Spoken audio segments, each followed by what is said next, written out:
From down here, it sometimes looks like sheer madness, glory at any price.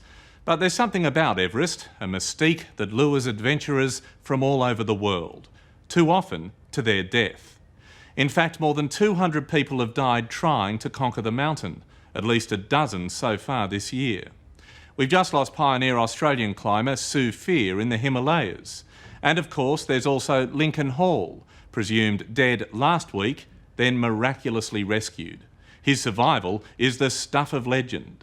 But as Peter Harvey reports, it also raises difficult moral questions, like how could anyone leave a man for dead?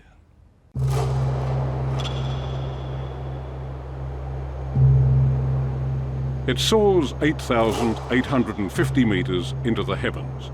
The air is so thin it's almost impossible to breathe. Everest is a place of great beauty and death. And in recent weeks, this mountain's exacted a terrible toll. Oh, it really is. It is such a place of awe. And only now, really, am I starting to get an understanding, perhaps, of how hard it really was. 13 people have lost their lives on Everest this season. It's a place that is extremely unforgiving.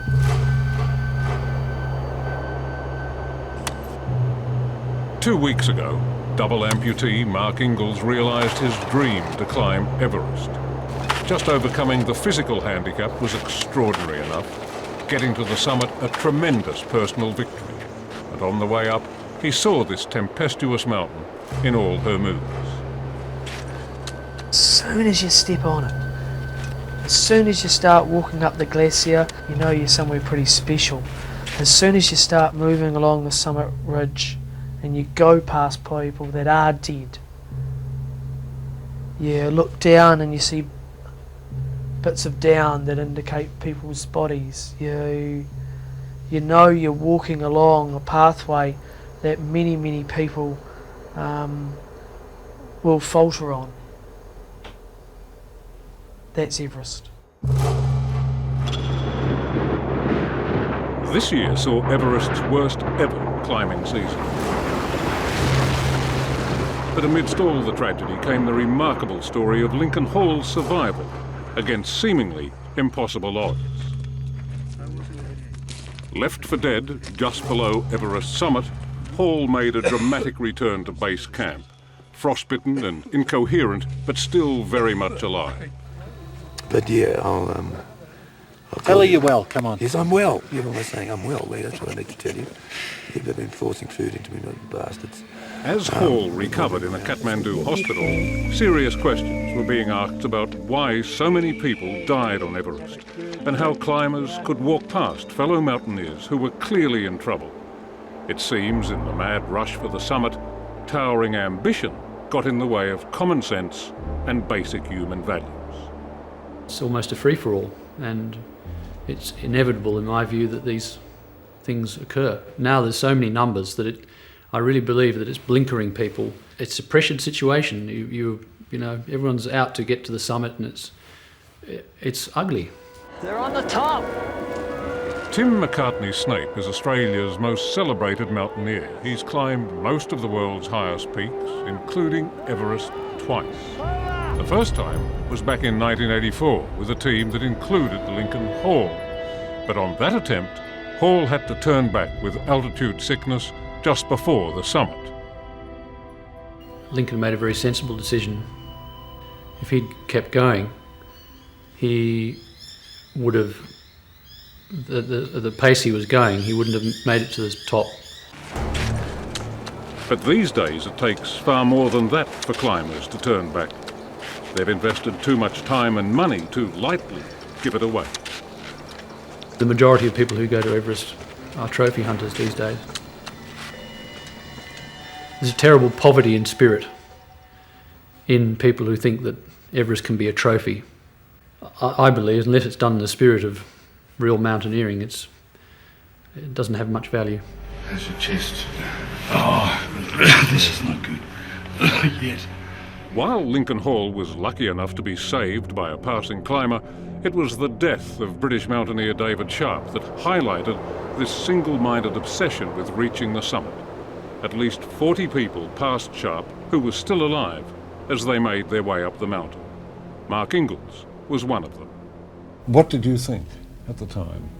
I thought, you poor bugger. You know, he'd gone. It's you poor bugger. It must have been a very tough call for you to make. Very tough call. And it gets tougher on Everest because you step over more bodies. Is that right? Should you do that? No, you shouldn't leave someone to die. You did. No. You did. Actually, no. Mark thought he'd return home to New Zealand a very favoured son, but instead he's caught in a storm of controversy over David Sharp's death. A row every bit as ferocious as a full-blown Everest game. My family, myself, have come under intense criticism for not saving someone who wasn't able to be saved. I have absolutely no regret over what I've done. I have a huge sadness for the family of the person that died up there. Of all people, Mark Ingalls should know what it's like to be trapped, injured and vulnerable on a frozen mountainside. Ingalls lost his legs 20 years ago when he fell victim to a raging blizzard. He spent 14 days in a snow cave on New Zealand's Mount Cook, finally rescued on the brink of death. Frostbite took his legs. Did it cross your mind that there was something more you could do?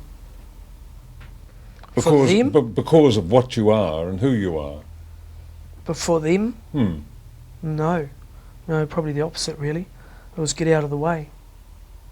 You're a pretty hard person, aren't you? No, not at all. I'm as most people, I'm as soft as anyone. No, you're not. I'm as soft as anyone. It's just I was in an environment where there were far more competent people than me. In the final analysis, the thing that killed David Sharp was a very bad choice. He went for the cheap option, a bare-bones expedition without even one of the vitally important Sherpas, the Himalayan lifesavers. Clearly, he got himself into a situation that, shouldn't have happened. It really shouldn't have happened. There should have been people on the mountain that knew his whereabouts and were keeping an eye on him. But that, presumably, was his choice. Yes, it was his choice, and turned out to be a pretty bad one. This year's disastrous climbing season has frightening parallels with the 1996 season, when 8 people died during a ferocious blizzard. Many of the victims of the 96 disaster were also inexperienced climbers on commercial expeditions. But the lessons of that tragedy were lost. Mount Everest is an extremely crowded mountain. There's a lot of people wanting to have a crack at standing on the top of the world. Hundreds? Literally hundreds. It's like one step in front of the other, one step in front of the other, sucking on air. 21-year-old Rex Pemberton became the youngest Australian to climb Everest exactly 1 year ago. He found himself walking into a 3-ring circus. I think there is a certain extent of selfishness on Everest. Climbers wanting to get to the summit, and that can be quite dangerous for other climbers and for themselves. Is that how people like David Sharp get passed by?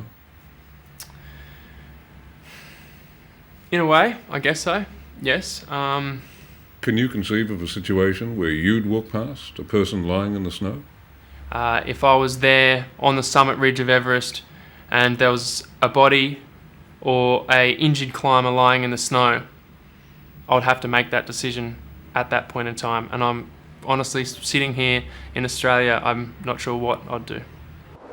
We are looking back down the valley where I've climbed from, and I'm feeling pretty good. Even experience and all the preparation in the world is no guarantee in the Himalayas. Just last week, Australia's most experienced woman climber, Sue Fear, a veteran of years on the world's most dangerous mountains, fell to her death. Well, it's ironic what happened to Sue. I mean, you know, she was a very cautious climber. She was a very sensible person. But sometimes the risks are you know, your number comes up and you don't avoid the risk. You know, an accident happens. It's just rotten bad luck. To an outsider, it's hard to understand why anyone would want to venture into such a forbidding place. One false step or a sudden change in the weather and you're dead. Which makes Mark Ingall's achievement even more remarkable. Able-bodied men have failed where this double amputee succeeded. Now, I walked the end off my stumps. That's what I did. I climbed the ends right off my stumps. That reminded me I was a double amputee. That reminded me of how hard it was. That reminded me of how fragile I am. The trek to Everest was a long one. Starting on Mount Cook, an endless series of painful steps. But this year, finally comfortable with his specially designed prosthetic legs, it was time. And on May 15, the final push for the summit.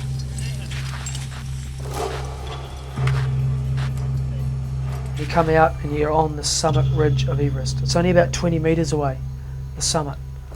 And you climb along it, and you climb along it, and you climb along it, and then all of a sudden, there's nowhere else to climb. You just come to this one place, and then it just drops away, and you are on the roof of the world. What do you think? Right then. Relief. Time to get out of here. If you want to survive, you get out of here now. You're in a place that humans don't belong. You need to get out of here.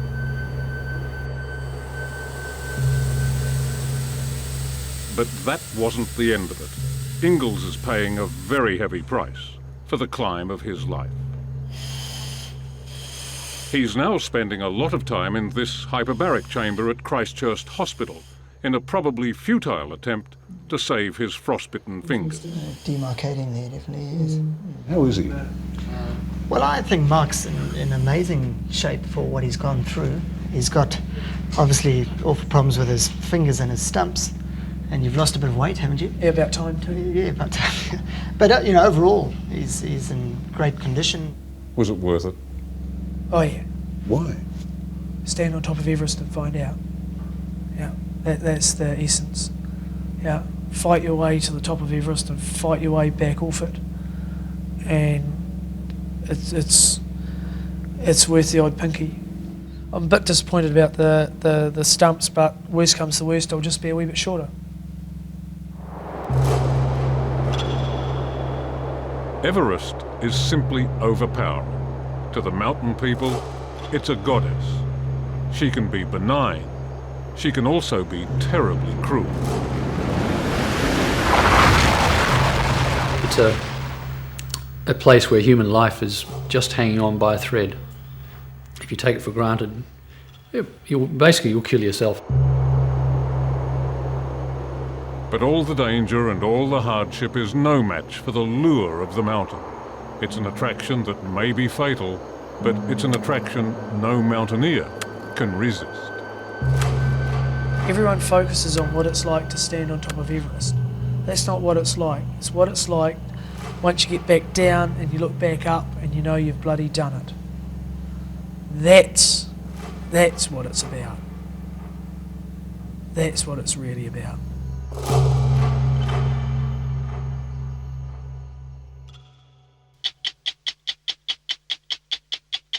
Hello, I'm Tara Brown. Thanks for watching 60 Minutes Australia. Subscribe to our channel now for brand new stories and exclusive clips every week. And don't miss out on our extra minutes, segments and full episodes of 60 Minutes on 9now.com.au and the 9Now app.